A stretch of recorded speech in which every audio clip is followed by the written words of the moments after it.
বিএনপির এক নেতা পেটিকোট বা ছায়া যেটাকে বলা হয় সেটা খুলে ফেলার জন্য এরকম একটা আক্রমণাত্মক আচরণ করেছিল। ওয়েস্টার্নও পরে সে যদি বোরকা পরে তাকে কোনো ধরনের মন্তব্য করা যাবে না। ডাকসুর নেত্রীদের নিয়ে কথা বলেছে এরকম কিন্তু না। ডাকসু একটা প্রতিষ্ঠান, এখানে ছেলে মেয়ে উভয়েই থাকে। তো সে জায়গা থেকে উনি পুরোপুরি একটা প্রতিষ্ঠানকে প্রশ্নটা করেছেন, নট নেসেসারি যে শুধুমাত্র নেত্রীদেরকে নিয়ে কথা বলেছেন। উনি দুইটা কথা বলেছেন, সেই দুইটা কথার পরিপ্রেক্ষিতে যেহেতু আমি এই প্রতিষ্ঠানের একজন সদস্য, এই প্রতিষ্ঠানকে আমি মনে প্রাণে ধারণ করি, তো সেই জায়গা থেকে আমার মনে হয়েছে এটা প্রতিবাদ করা দরকার এবং আমরা প্রতিবাদটা করেছিলাম। তো সে জায়গা থেকে আমরা আমাদের যে নৈতিক দায়িত্ব ছিল সেই জায়গা থেকে আমরা প্রতিবাদটা করেছি এবং কনসিকুয়েন্স হিসেবে সেটার ফলাফল আমরা দেখতে পেয়েছি। এবং এর পরবর্তীতে আমরা আপনি যেটা আমাকে বললেন যে ছাত্রী সংস্থা তারা সংবাদ সম্মেলন করেছে এবং কি বলবো, যেহেতু উনাকে বহিষ্কার করা হয়েছে যার কারণে তারা প্রয়োজন মনে করেনি। এটা নিয়ে আমি যদি বলতে যাই, আমরা যখন প্রতিবাদ সমাবেশ করেছিলাম রাজু ভাস্কর্যে, সেখানে ওই চলাকালীন প্রতিবাদ সভা চলাকালীন উনি ক্ষমা চেয়েছেন।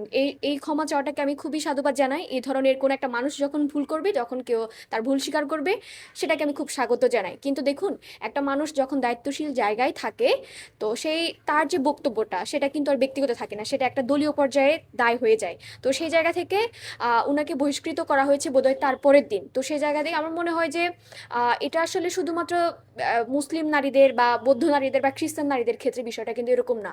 আমি সবসময় বলতে চেয়েছি, নারীদের প্রশ্নে প্রশ্নে সে যে ধর্মের হোক না কেন, সে যে জাতির হোক না কেন, সবার প্রশ্নটা যেন সেম থাকে।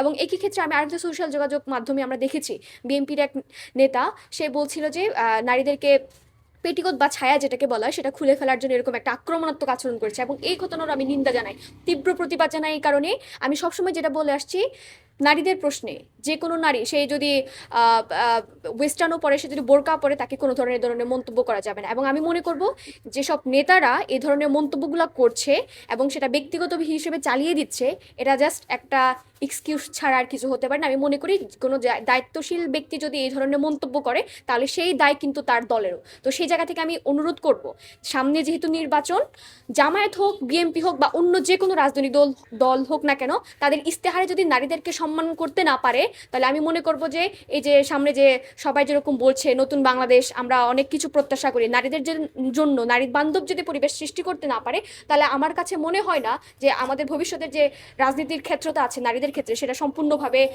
একদম নষ্টের পথে চলে যাবে। সে ধরনের আমরা আসলে ফলপ্রসূ কোনো কিছু দেখতে পাবো না।